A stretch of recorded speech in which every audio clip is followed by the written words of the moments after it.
안녕하세요 여러분, 드리머입니다. 오늘 이런 책야에서는 이번 주에 방송했던 빠시형님의 책 대한민국 부동산 투자에서 제가 제일 좋아하는 부분이기도 하고요. 지금 대한민국 부동산 시장을 어떻게 바라봐야 하는지 잘 정리해 주신 부분이 있어서요. 그 부분을 좀 낭독을 해보려고 합니다. 에필로그 부분입니다. 제목은 블랙스완을 내다보는 대한민국 부동산 투자 라는 제목입니다. 한번 읽어볼게요. 국내 경제 전문가 중에서 2007년 미국발 금융위기를 예측한 사람이 과연 몇 명이나 될까요? 거의 없었을 겁니다.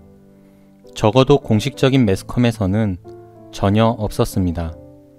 세계 최고의 경제 강국 미국도 전혀 대비를 못한 터이니 한국이야 말할 것도 없었을 것입니다.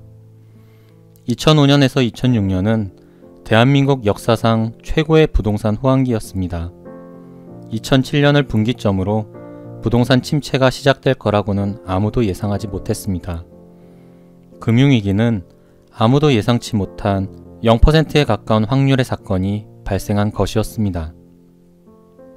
이 시기에 부동산 투자자들은 거의 무방비로 당했습니다. 초보자든 전문가든 심지어는 부동산계의 고수라 하는 투자자층도 이 황당한 사건을 망연자실하여 바라볼 수밖에 없었습니다. 특히 투기성 투자, 즉 묻지마 투자를 한 사람들에게는 지옥 같은 나날이었을 것입니다. 부동산 시장에 뛰어들었던 많은 투자자가 이때부터 부동산에 대한 회의를 가지기 시작했습니다. 특히 1997년 IMF와 2007년 금융위기를 모두 경험한 투자자층에게는 끔찍한 트라우마가 되었습니다.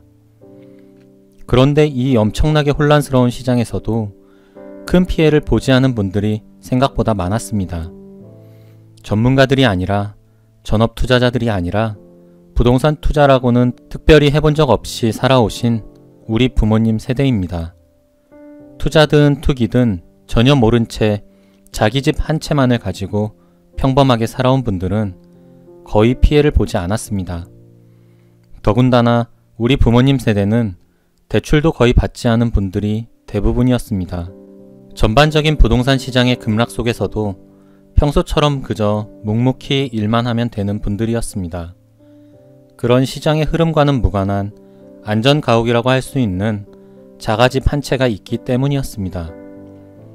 특히 아파트 같은 공동주택이 아닌 단독주택을 소유한 층은 재산 가치가 오히려 더 높아졌습니다. 월세까지 받으면 수익률이 더 높아졌습니다. 금융위기를 통해 부동산 시장에 나타난 변화와 각 계층의 대응 형태를 통해 4가지 포인트를 찾을 수 있습니다. 첫째, 대출이 없이 집을 소유한 경우에는 부동산 시장의 폭락에도 영향을 거의 받지 않는다는 것입니다. 둘째, 부동산을 전세나 월세 등으로 임대한 경우, 특히 월세 세팅한 경우는 전혀 흔들릴 이유가 없었다는 것입니다. 셋째, 단독주택을 소유한 사람은 어떤 시장에서도 늘 승자라는 것입니다. 단독주택은 건물의 가치보다 땅의 가치가 훨씬 큽니다. 땅의 가치는 대한민국 부동산 역사상 하락한 적이 거의 없었습니다. IMF 때도 금융위기 때도 거의 피해가 없는 유일한 부동산 상품이었습니다. 넷째, 부동산은 입지가 가장 중요하다는 것입니다. 특히 4번째 교훈을 다시 한번 새겨볼 필요가 있습니다. 우리 부모님 세대가 살고 있는 곳은 대부분 기반시설이 잘 갖추어진 곳입니다. 입지가 좋은 곳이라는 뜻입니다. 우리 부모님 세대 대부분은 부동산 전문가가 아닙니다. 오히려 그 반대인 경우가 더 많을 것입니다.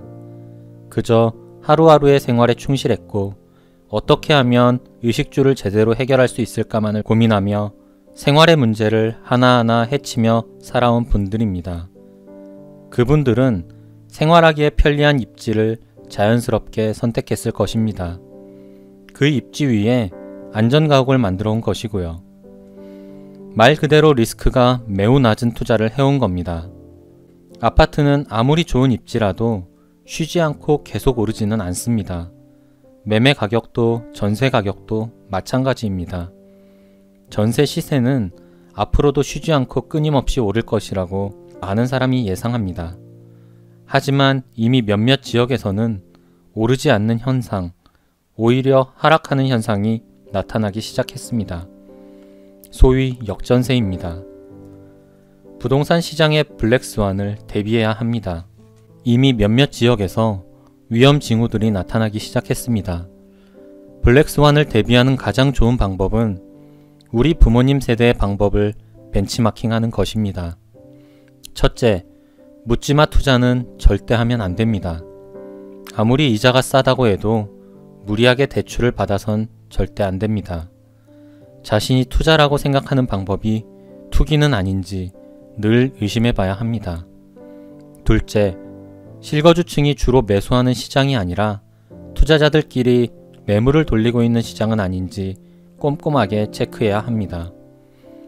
지금 가장 핫한 분양권 시장도 당장 그 수요를 받아줄 실수요층이 있는 지역인지부터 확인해 봐야 합니다. 지방의 중소도시는 정말 조심해야 합니다. 인구가 몇십만 명밖에 안 되는 지역은 몇 명만 달려들어 집중적으로 매수해도 시장이 왜곡될 수 있습니다. 실거주 위주의 시장은 절대로 폭등하지 않습니다. 자연스럽게 상승합니다. 아무 이슈가 없는데 갑자기 시세가 오르는 시장, 매물이 갑자기 없어지는 시장은 외부 세력이 들어온 것입니다. 지방 소도시는 대부분 그렇습니다. 초기에 들어가신 분들은 이 시장을 즐길 수 있지만 남들 따라 정신없이 뛰어든 분들은 불안에 떨게 될 것입니다. 본질에 충실한 투자를 해야 합니다. 부동산의 본질은 입지입니다. 입지를 알고 투자해야 합니다. 입지를 안다는 것은 수요가 있는 지역인지, 적정 가격인지, 지역별 선호 상품이 무엇인지, 미래 가치가 있는지를 파악한다는 것입니다. 투자하기에 적합한지를 판단하기 위한 것입니다. 이렇게 기본을 지키는 투자가 안전한 투자입니다. 안전한 투자를 해야만 부동산 시장에 또 다른 블랙스완이 온다 해도 그 시련을 충분히 헤쳐나갈 수 있습니다. 이 책과 함께 안전한 투자를 해나가시기 바랍니다. 네, 대한민국 부동산 투자의 에필로그였습니다. 어떤 투자가 현명한 투자인지 다시금 생각해보게 하는 그런 내용이었던 것 같습니다. 이번 이런 책 이야기는 대한민국 부동산 투자였고요. 네, 다음 주에 또 좋은 책으로 찾아뵙겠습니다. 감사합니다.